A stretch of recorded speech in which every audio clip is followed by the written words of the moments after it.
Saber de más te puede matar, como a Nisman que lo hicieron silenciar. No hay que ser un Einstein para escuchar a la gente. Si sabes de más te mandan a callar. Como a Jeffrey Epstein, el conocimiento es poder, pero el que está en el poder no le interesa tu saber.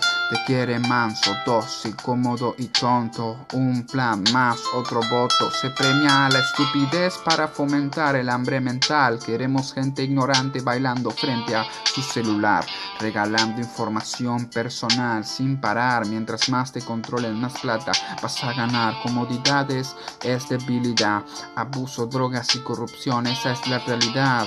Trata de personas, esclavismo y racismo es la cúspide más alta en el mundo en el que vivimos. Carne y dinero, inocencia y Padre Nuestro. El ser humano más atroz es el que maneja todo esto, sediento por complacer el hambre de los viejos que gobiernan cada cosa poniéndoles un precio. Ya no hay cura para esta locura. Una vez que lo veas no querrás vivir en amargura, sabiendo que tu sangre puede pasar por todo eso. La justicia es ciega para el que no tiene un peso.